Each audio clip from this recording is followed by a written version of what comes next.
encore faire ça, je dois accélérer pour faire cela, et si je faisais ça pendant que je faisais ça pour arriver plus vite à mon objectif.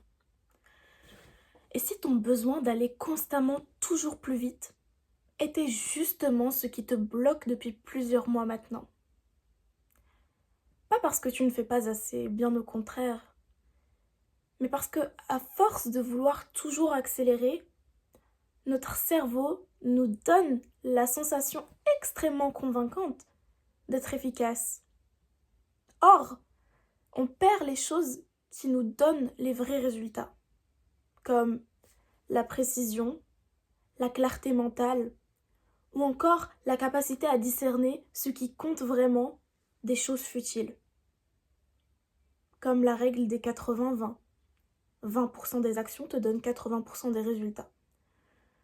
Je ne sais pas si c'est vrai, mais je pense que c'est important de discerner les choses importantes des choses futiles. La surcharge de travail nous fatigue, et le vrai problème, ce n'est même pas la fatigue. C'est les effets délétères qu'elle a sur ton cerveau et ton jugement. Dans cette vidéo, on va comprendre pourquoi est-ce que aller plus vite nous donne l'impression de reprendre le contrôle, alors qu'en réalité, il peut nous faire déformer nos priorités, rétrécir nos pensées, ou encore nous faire perdre un temps fou sur le long terme.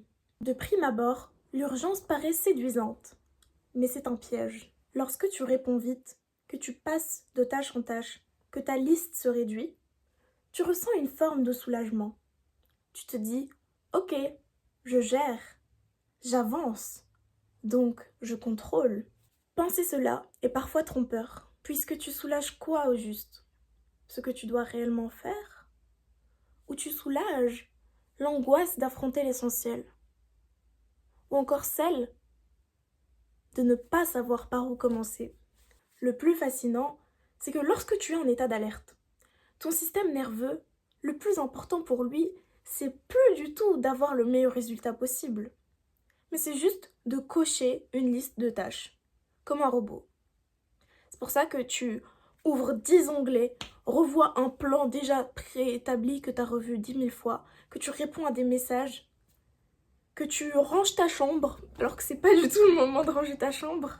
Bref, ces tâches nous donnent l'impression d'avancer en quelque sorte, alors qu'en réalité, elles nous donnent 1% de résultats, au mieux.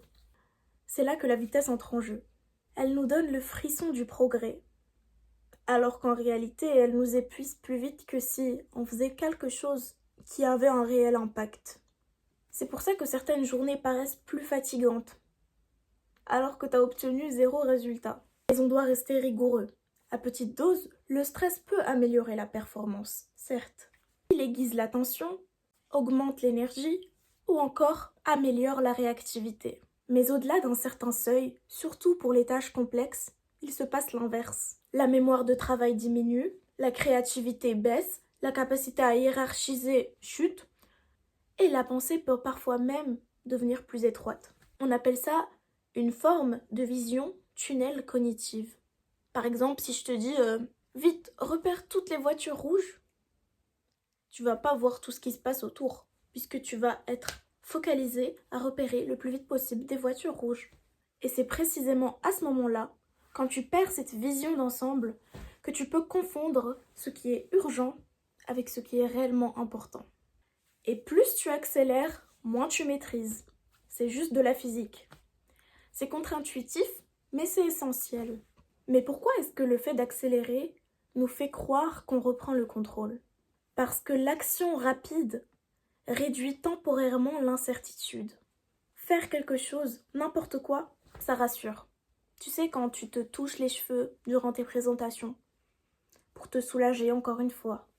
Mais rassurer ton cerveau, ce n'est pas résoudre le vrai problème. La vitesse donne l'illusion de contrôle, alors que la régulation, elle, donne de résultats durables.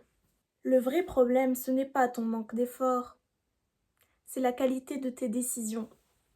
Et il y a une phrase de Sénèque qui résume très bien cela. Je cite, « Ce n'est pas que nous ayons peu de temps, mais c'est que nous en perdions beaucoup. » Cette phrase prend tout son sens dans notre génération actuelle.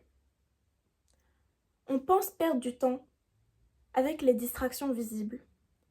Mais on oublie le temps qu'on passe à refaire, à corriger les erreurs nées du stress, à prendre de mauvaises décisions parce qu'on les a prises vite, à lancer des actions qui évitent l'essentiel. Bref, le temps perdu, à vivre dans une cadence qui empêche la pensée profonde.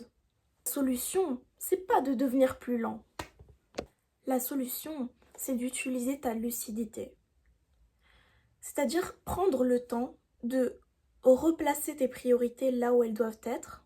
Bref, prendre quelques minutes pour laisser ton système nerveux redescendre doucement.